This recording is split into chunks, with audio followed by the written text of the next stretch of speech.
حاضرین جمعہ، رب العالمین نے ہمارے لیے جناب محمد رسول اللہ صلی اللہ علیہ وسلم کو بھیجا اور آپ پر اپنی شریعت کا اتمام کیا۔ پورا ہوئی یہ شریعت محمد صلی اللہ علیہ وسلم۔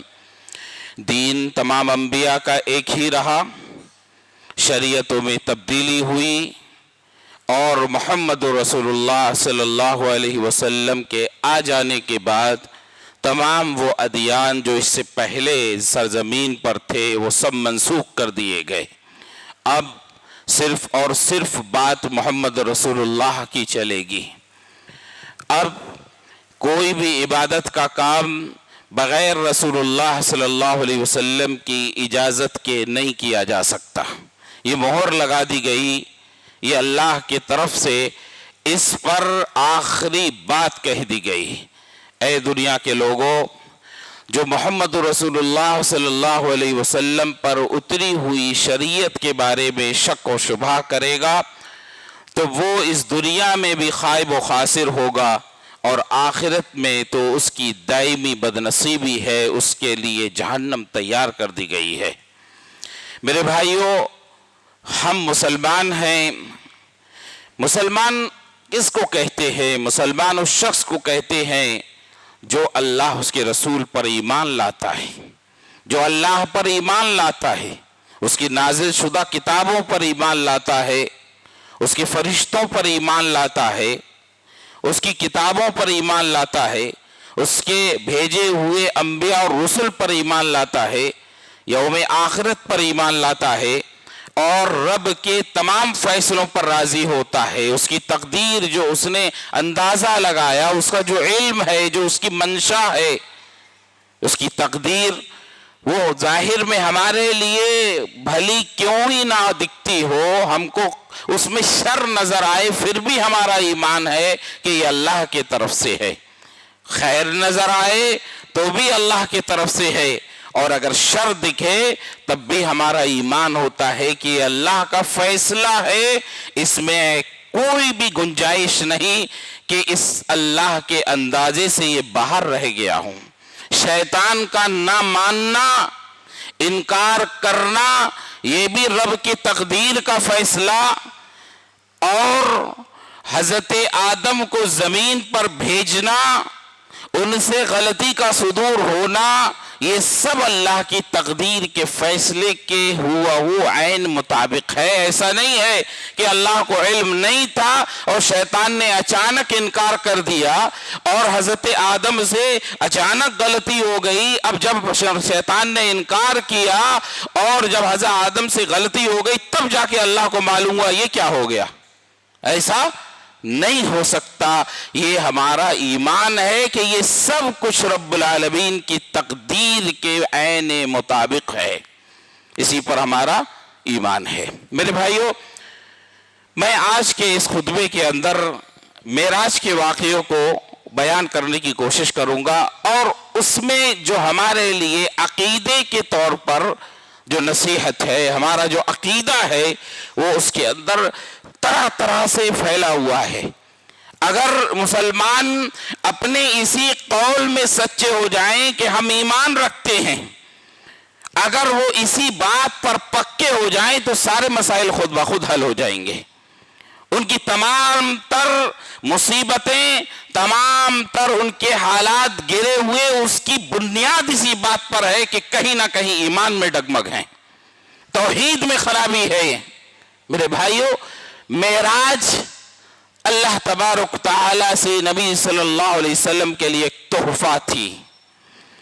مومنین کے لیے یہ عقیدہ بنایا گیا کہ تمہیں جو کچھ شریعت دے، جس حالت میں دے، جس طرح سے خبر دی جائے اسی پر ایمان رکھنا ہے، اور یہی صحابہ کرام نے کیا۔ عجیب و غریب واقعہ، معراج، اسراء، اچانک لمحوں میں ہو جانا، اتنا لمبا سفر اس کو بتایا گیا۔ مومنین نے آمنا و صدقنا کہا، لیکن جن کو شبہ ہوا، جنہوں نے انکار کیا، جن کا اللہ اس کے رسول پر ایمان نہ تھا انہوں نے انکار کیا۔ میرے بھائیو جانتے ہیں آپ، یہ احادیث کی کتابوں میں پھیلا ہوا یہ واقعہ ہے، اور کئی ایک احادیث ہیں، کئی ائمہ نے اس کو روایت کرنے والے صحابہ کی گنتی کرنے کی کوشش کی ہے تو کہا قریب 27 صحابہ نے اس واقعے کو مختلف انداز میں بیان کیا ہے۔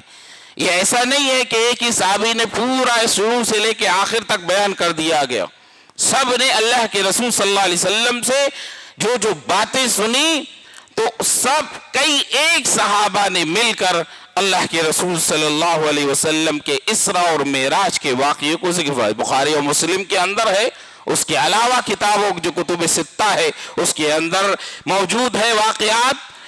اللہ کے رسول صلی اللہ علیہ وسلم خانہ کعبہ کے پاس جو جگہ چھوٹی ہوئی ہے جس کو حتیم کہتے ہیں، آج بھی وہ جگہ ایسے ہی گھیرے میں ہے، اس کو کہا جاتا ہے حتیم، وہاں پر اللہ کے رسول صلی اللہ علیہ وسلم آرام سے لیٹے ہوئے تھے۔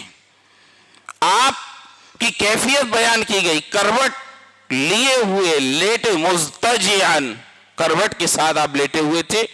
جبریل علیہ السلام آئے، جبریل آئے، آپ کے سینے کو چاک کیا اور اندر سے دل کو نکالا، اور حدیث کے الفاظ ہیں اور تمام جو روایات ہیں، اللہ کے رسول صلی اللہ علیہ وسلم تھوڑے اونگ اور بیداری دونوں کے بیچ میں تھے، نیند اور بیداری کے حالت میں تھے، اور اللہ کے رسول صلی اللہ علیہ وسلم یہ سب محسوس کر رہے ہیں۔ اللہ کے رسول صلی اللہ علیہ وسلم، اللہ کے رسول نے یہ بیان کیا ہے، جبریل نے آ کے نہیں بتایا ہے لوگوں کو، یہ اللہ کے رسول صلی اللہ علیہ وسلم نے بیان کیا ہے۔ جبریل آئے، سینہ چاک کیا، اندر سے دل نکالا، اور ایک تشت اس کے اندر جو سونے کی تھی اس کے اندر رکھا۔ حدیث میں ہے مملوءۃ الحکم، وہ جو برتن تھا جس میں رکھا گیا وہ سونے کا تھا، اور حکمت اور دانائی سے، ایمان سے بھرا ہوا تھا۔ اسی لیے کہا کہ اندر پیٹ کے اندر صفائی کی گئی، زمزم سے حضرت جبریل نے اپنے ہاتھوں سے رسول اللہ صلی اللہ علیہ وسلم کے دل کو دھلا، اور دھل کر پھر واپس اس کو اس کی جگہ پر رکھ دیا۔ یہ مومنوں کے لیے کوئی حیرانگی کی بات نہیں ہے، ایمان کی بات ہے۔ یہ جب مومن سنتا ہے تو اس کا ایمان تازہ ہوتا ہے، اپنے رب پر، اپنے نبی پر، اپنے رسول پر، اپنی کتاب پر، اور اللہ کے اس مخلوق فرشتوں پر اس کا سارا ایمان سمجھ میں آ رہا ہے۔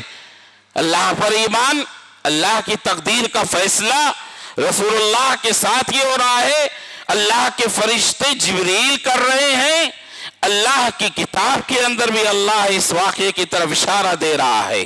کہا دل کو رکھ کر اس کو پھر سینے کو ویسے ہی کیا، اور ایک سواری لائی گئی جو سواری براق نام سے جانی جاتی ہے۔ کہا اس کی کیفیت یہ ہے کہ وہ گدھے سے کچھ اوپر، خچر سے کچھ نیچے، اس درمیانی یہ سواری، اس پر اللہ کے رسول صلی اللہ علیہ وسلم کو سوار کیا گیا۔ بعض روایات میں آتا ہے کہ جب اللہ کے رسول بیٹھنے چلے تو تھوڑا سا اس نے انکار کرنے کی کیفیت کی، کہا سواری یہ تمہارے لیے روئے زمین پر اللہ کے سب سے مقرب بندے ہیں، آج وہ تمہارے پر سوار ہونے والے ہیں۔ اس پر سوار ہوئے رسول اللہ صلی اللہ علیہ وسلم، اب وہ سواری لے کر چلی، کہتے ہیں اس کا ایک قدم طرفت اقصى طرفه خطوته اقصى طرفه، ایک قدم بڑھاتی وہ جہاں تک نگاہ جا سکتی ہے اس کا ایک قدم وہاں پر جا کر رکھا جاتا ہے۔ ایمان سے تعلق ہے ان باتوں کا۔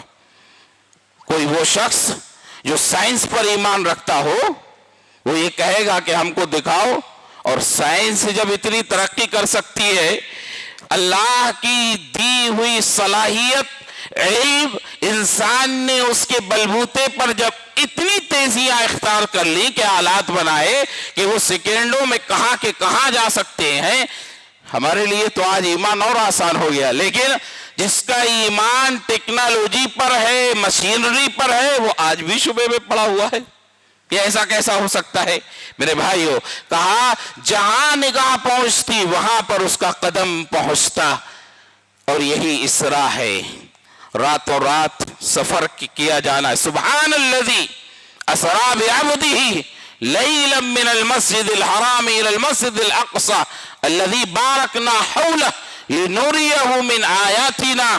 وہ ذات پاک ہے جس نے اپنے بندے کو راتوں رات پہنچا دیا مسجد حرام سے مسجد اقصی کی طرف، راتوں رات پہنچا دیا۔ عبدہ، اپنے بندے کو، صرف روح نہیں جسم بھی ہے، یہ بھی عبد ہے۔ صرف روح ہو جائے تو یہ کون سا کمال ہے؟ اگر خواب میں مانا جائے کہ یہ جو واقعہ ہے وہ حالت نیام، سوئی ہوئی حالت میں ہے، خواب کی حالت میں ہے، یہ کون سا معجزہ ہے؟ یہ تو کوئی بھی ہم میں سے بھی کوئی ہزاروں کلومیٹر دور پہنچ جاتا ہے سوتے ہوئے۔ یہ بیداری ہے، یہ جسم اور روح دونوں ایک ساتھ ہے۔ اسراء کا یہ سفر ہے۔ قرآن میں اللہ رب العالمین نے ذکر فرمایا وہ سرزمین مسجد اقصی کی الذی بارکنا حولہ، اس سرزمین کے ارد گرد برکت رکھی گئی ہے۔ یہ یہاں کی کچھوچا شریف اور فلاں شریف سرزمین نہیں ہے۔ والذی بارکنا حولہ، یہ وہ جو سرزمین ہے جس کی برکت کے سلسلے میں قرآن گواہی دے رہا ہے۔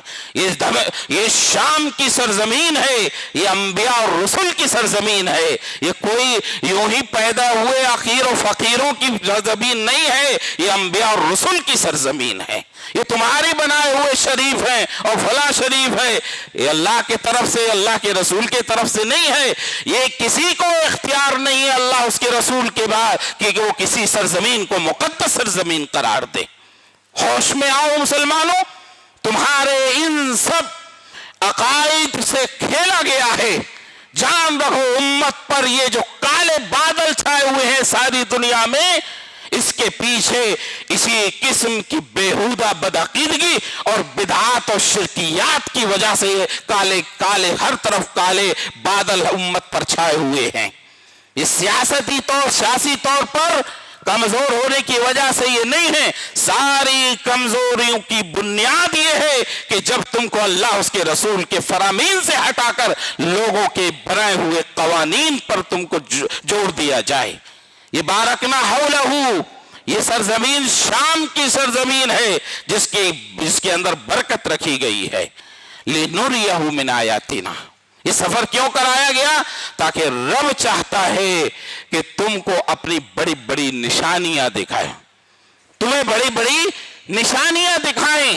منکر حدیث پر ایمان نہیں رکھتا، اب قرآن کی آیت کہہ رہی ہے کہ ہم نے یہ اسراء و معراج کا واقعہ تمہیں اس لیے کرایا تاکہ تمہیں اپنی آیات اور نشانیاں دکھائیں۔ اگر حدیث کی نہیں پڑھو گے تو وہ نشانیاں آپ کو کہاں ملیں گی؟ کہاں ملیں گی؟ معراج کا جو سفر ہے اب یہاں تک تو قرآن نے اشارہ کر دیا کہ یہ سفر ہوا ہے۔ اب حضرت جبریل نے اپنی سواری کہاں باندھی، کہاں روکا اس کو، اس کے بعد کیا ہوا؟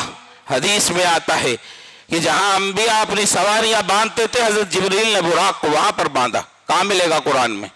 کہاں ہے قرآن میں؟ میرے بھائیو، اس لیے یہ نقطہ انکار حدیث کا یہ ہمارے اندر جب بھی پنپتا ہے اور اس قسم کے جب لوگ آتے ہیں یہ دڑ منڈے اور ٹخنوں کے نیچے پینٹ اور پیجامہ لٹکانے والے، یہ اللہ کے رسول کی سنتوں کو حقارت سے دیکھتے ہیں۔ ان لوگوں کو، ان علماء کو جو اپنا پیجامہ ٹکنے سے اوپر رکھے اور اس پر وعید شدہ احادیث سنائیں تو ان کے جسموں میں آگ لگ جاتی ہے، کیونکہ وہ اللہ کے رسول صلی اللہ علیہ وسلم کی سنت سے بغاوت کرتے ہیں۔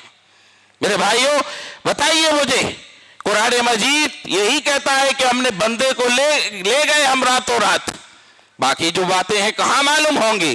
اب معراج کا سفر شروع ہوتا ہے، حضرت جبریل علیہ السلام نبی صلی اللہ علیہ وسلم کو لے کر آسمان کی طرف جاتے ہیں۔ کہاں ہے قرآن میں؟ آسمان پر آواز دی جاتی ہے، استفتاح، حضرت جبرائیل کھولنے کو بولتے ہیں، دروازہ ہے آسمان میں۔ مومنوں کا ایمان ہے کہ بس آسمان ایسا دکھ رہا ہے، ایسا نہیں ہے کوئی بھی جا کر اس میں گھس جائے جہاں سے چاہے وہاں سے، دروازے ہیں۔ حدیث بتاتی ہے تمہارا علم ختم، یہ ٹیکنالوجی اور یہ سائنس جس سے مرعوب ہو کر تم دبے پڑے ہو، تم اپنے ایمان کو بیچ دیے ہو، تمہارا علم ختم ہو گیا۔ ارے جو جا رہے ہیں وہاں سے جو خبر بھیج رہے ہیں، کون اس کی تصدیق کر رہا ہے؟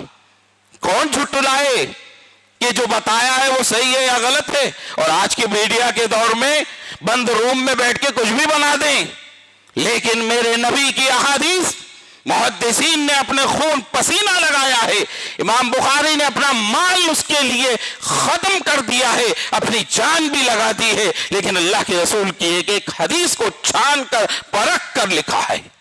میرے بھائیو، اس لیے حدیث پر انکار اور شبہ یوں ہی بیٹھے بیٹھے نہیں ہونا چاہیے۔ اگر آپ کو کچھ شبہ آتا ہے، آپ آئیے عربی پڑھیے، جانیے ان علوم کو جن کی بنیاد پر حدیث پر حکم لگتا ہے، جب جا کر آپ کہیے اور بات کریے۔ بیٹھے بیٹھے یہاں پر جو چاہا وہ بول دیا، یہ نہیں ہونا چاہیے، یہ انصاف نہیں ہے۔ نہ دنیا اس کو مانے گی، نہ اللہ کی عدالت اس کو تسلیم کرے گی۔ آسمان پر گئے، دروازہ کھلوایا گیا، کہا کون ہو؟ کہا جبریل ہیں۔ کہا تمہارے ساتھ کون ہے؟ کہا محمد صلی اللہ علیہ وسلم ہے۔ کہا ان کو بلایا گیا ہے، پورا سسٹم ہے، یہ اللہ کا پورا نظام ہے کہ بس کوئی اگر چہیتا آ گیا تو سارے نظام ایک طرف نہیں۔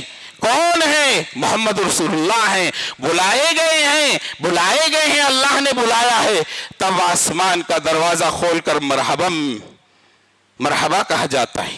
فرشتے کہتے ہیں کتنا بہتر، نعم المجیء جاء، جو شخص آنے والا ہے بہت ہی عمدہ، بہت ہی بہترین انسان ہے، با اخلاق انسان ہے، لیکن جان کر پہلے اس کے لیے فوراً دروازہ نہیں کھولا گیا۔ مسلمانوں، ضابطے پر، نظام پر جہاں بھی ہو، جس نظام کو تمہیں پابند کیا جاتا ہے اس نظام کو مانو، سوائے اس نظام کے جو ہمارے دین کے خلاف ہو۔ اس لیے مسلمان کی زندگی میں نظم و ضبط ہوتا ہے۔ مسلمان کسی بھی کمپنی میں ہو، کسی بھی معاہدے میں ہو، وہ معاہدہ کرنے سے پہلے سوچے کہ کیا کر رہا ہے، جب وہ کر لیا ہے تو اس کو نبھائے۔ مسلمانوں، آج ہم سے یہ چیز نکلتی چلی گئی ہے۔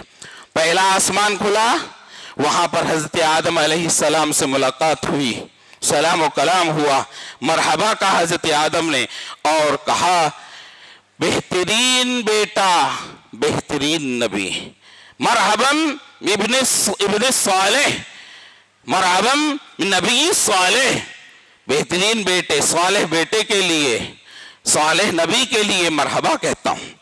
دوسرے آسمان پر آواز دی گئی، وہی سسٹم دوسرے آسمان پر موجود فرشتوں نے دروازے کھولنے سے پہلے پوچھا کون؟ جبریل۔